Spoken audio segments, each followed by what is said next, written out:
Before we begin, we publish new content every day. So be sure to subscribe to our channel and ring the bell to get notified about our latest videos.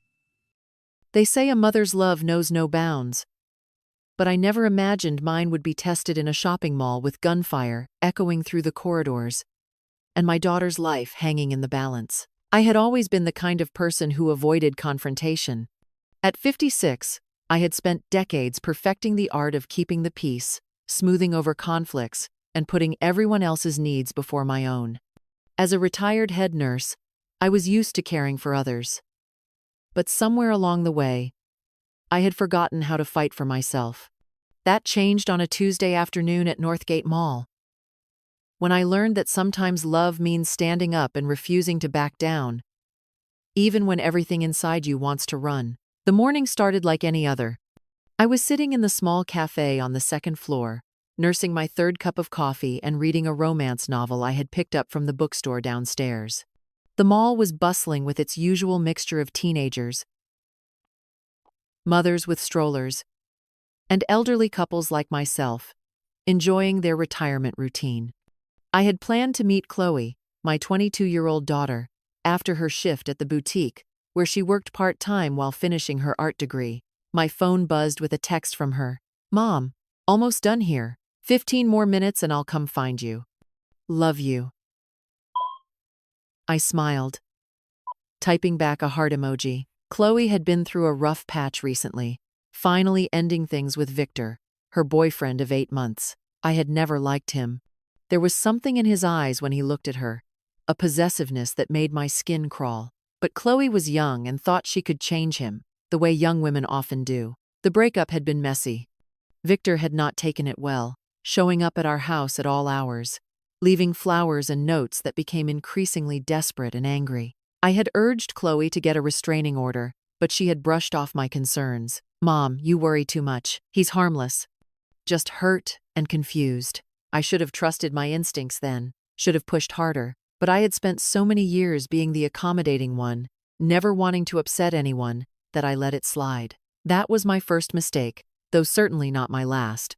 The first gunshot shattered my peaceful Tuesday like glass hitting concrete. The sound was unmistakable, having heard it too many times during my years working in the emergency room. People around me froze for a split second, that human moment of disbelief before chaos takes over. Then the screaming started. My first instinct was to call Chloe, but the line went straight to voicemail. Around me, people were running toward the exits, pushing and shoving in their panic. But I found myself moving in the opposite direction, toward the center of the mall where Chloe worked. Every maternal instinct I possessed was screaming at me to find my daughter. I had been shopping at Northgate for over a decade. I knew its layout better than my own home, including the service corridors and employee areas that most shoppers never saw. As I moved through the panicked crowd, I could hear more shots, random and terrifying. They seemed to be coming from multiple directions, as if the shooter was moving through the mall systematically. Near the fountain in the main plaza, I saw a woman lying on the ground, blood seeping through her jeans, where a bullet had grazed her thigh. Without thinking, I dropped to my knees beside her. My nursing training kicked in automatically. I tore strips from my blouse to create a makeshift tourniquet, talking to her in the calm, reassuring voice I had used with thousands of patients over the years. "You're going to be fine," I told her, though my hands were shaking. "The bleeding isn't too bad. Can you walk? We need to get you out of here." She nodded, tears streaming down her face. I helped her to her feet and pointed her toward the nearest exit. "Go straight that way. Don't look back." As she limped away, I heard something that made my blood turn to ice. A voice echoing through the mall's PA system, distorted but unmistakably familiar. "Chloe, baby, I know you're here. Come out, and no one else has to get hurt. This is between us." Victor, my daughter's ex-boyfriend, had somehow gotten control of the mall's sound system and was using it to hunt her down like an animal. The casual way he threatened innocent lives, the possessive endearment in his voice, it all confirmed what I had known in my gut for months. He was not just hurt or confused, he was dangerous. I found myself running then, not away from the danger but straight toward it. Every instinct screamed at me to get out, to save myself, but I could not leave without Chloe. I would not abandon my daughter to this madman.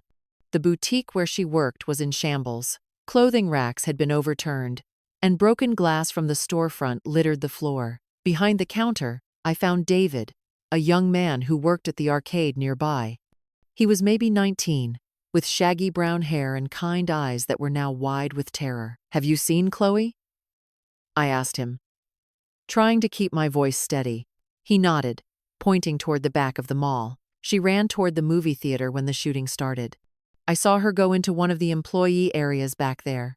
David knew the mall's layout almost as well as I did, having worked there for 2 years. Despite his fear, he seemed to understand that we were in this together now. "I can show you the back ways," he offered, his voice barely above a whisper. We moved carefully through the service corridors, past storage rooms and maintenance areas. The sounds of chaos from the main mall were muffled here, but Victor's voice continued to boom over the speakers every few minutes, each message more unhinged than the last. "Chloe, you're making this harder than it needs to be. I loved you. I gave you everything, and this is how you repay me? By running away like a coward?" I had to bite my tongue to keep from screaming back at him. This was not love. This was ownership, control, the desperate thrashing of a man who could not accept that someone had the right to leave him. I had seen too many women in the ER, victims of men who confused love with possession, to have any illusions about what Victor represented. We found them in a storage room behind the movie theater. Chloe was there with 3 other people, 2 teenage employees, and an elderly man who must have been a customer. They were huddled in the corner, and when the door opened, they all looked up with the wide-eyed terror of trapped animals. "Mom?" Chloe's voice broke as she saw me, and in that moment, she looked like the little girl who used to run to me when she had nightmares. I gathered her into my arms, feeling her shake against me. "It's okay, baby. I'm here now." But even as I said it, I knew it was not okay. Victor's voice was getting closer, his threats more specific. He was methodically searching the mall, and it was only a matter of time before he found us. "We can't stay here," I said, looking around the small room. There was only one way out, and it led back into the main corridor. We were trapped. That's when I noticed the mall directory on the wall near the door. My eyes traced the layout, looking for options I might have missed. Then I saw it. The ice rink. Northgate had a large skating rink on the lower level, with its own maintenance area and multiple exits. If we could get there, we might have a chance. "David," I said, "can you get to the rink's control room from here?" He nodded, understanding immediately what I was thinking. "Yeah, there's a service tunnel that goes straight there. How long would it take you to get the ice melting? Make it as hot as possible in there? Maybe 10 minutes if I can get the system running at full heat." I turned to the others. "We're going to the skating rink. It's big, open, with multiple exits. But we need to move now, before he gets any closer." The journey through the service corridors felt like it took hours, though it could not have been more than 5 minutes. We moved single file, David leading the way, me bringing up the rear to make sure no one fell behind. Every sound made us freeze. Every echo could have been footsteps following us. When we finally emerged into the skating rink area, it felt like stepping into a different world. The large space was eerily quiet, emergency lighting casting strange shadows across the ice. The others headed for the rental counter, where they could hide behind the equipment. But I stayed in the open. I knew Victor would find us eventually. He had been systematic so far, and this was one of the last places in the mall to search. But maybe, just maybe, I could buy the others time to escape. I did not have to wait long. The main entrance to the rink crashed open, and there he was. Victor looked nothing like the charming young man who had first started dating my daughter. His clothes were disheveled, his hair wild, and in his hands was a rifle that looked far too large and deadly for someone so young to be carrying. "Well?" he said, his voice echoing in the large space. "The old lady comes to play hero. Where is she?" I stepped forward, putting myself between him and where the others were hiding. "She's not here." He laughed, a sound with no humor in it. "Don't lie to me. I know she's here. I can smell her fear." Something snapped inside me then. Maybe it was years of being talked down to, dismissed, treated like I was invisible because of my age. Maybe it was the way he spoke about my daughter like she was property, or maybe it was simply that I had reached my limit of being afraid. "You want to talk about fear?" I said, my voice steady despite the terror coursing through my veins. "Let's talk about yours. You're so afraid of being alone, so terrified that you're not worth loving, that you'd rather destroy everything than face the truth." His expression darkened. "Shut up. You don't know anything about me. I know enough. I know you're a pathetic little boy who never learned how to handle rejection. I know you think love means ownership, that if you can't have her, no one can. But that's not love, Victor. That's just weakness dressed up as passion." I kept talking, moving slowly closer to him, drawing his attention completely to me. "You want to know what real strength looks like? It's letting someone go when they don't want to be with you. It's accepting that love can't be forced or demanded. You're not strong, Victor. You're just a scared child with a gun." His face was turning red, his grip on the rifle tightening. I said, "Shut up, or what? You'll shoot me? Go ahead. Show everyone what a big man you are by killing a 56-year-old woman. I'm sure that'll prove how much you deserve my daughter's love." Behind me, I could hear David working in the control room. The heating system was humming now, and I could see steam beginning to rise from the ice. My plan was working, but I needed more time. "You think you're so smart," Victor snarled, raising the rifle. "Let's see how smart you are when you're dead." But as he took a step forward, his foot hit the increasingly wet ice, and he stumbled. It was just a small slip, but it was enough. I grabbed one of the rental skates from a nearby bin and hurled it at his head with all the strength I had. The skate caught him in the temple, and he went down hard on the now treacherous ice. The rifle clattered away from him, sliding across the wet surface. I could see him trying to get up, slipping and sliding on the melting ice, looking more like a clumsy teenager than a dangerous predator. That was when I heard the most beautiful sound in the world: the thundering footsteps of the SWAT team finally arriving. They poured through every entrance to the rink, surrounding Victor as he lay dazed and helpless on the wet ice. Later that evening, after the police interviews and the medical checks, after the reporters had been shooed away and the mall had been declared safe, I sat with Chloe in my living room. She was curled up next to me on the couch like she used to do when she was little, her head on my shoulder. "I'm sorry, Mom," she whispered. "I should have listened to you about him. I should have gotten that restraining order." I stroked her hair, feeling the weight of the day finally settling on my shoulders. "We both learned something today, honey. You learned to trust your instincts about people who make you uncomfortable. And I learned that sometimes being accommodating isn't the answer. Sometimes you have to stand up and fight." The next morning brought a flood of phone calls from friends and neighbors who had seen the news. Many of them seemed surprised that quiet, peaceful Elena had confronted an armed man. But I was not surprised. Motherhood had always brought out a fierceness in me that I kept carefully hidden in other areas of my life. In the weeks that followed, I found myself thinking about all the times I had backed down, accommodated, kept the peace when I should have stood firm. It was not just about Victor and Chloe.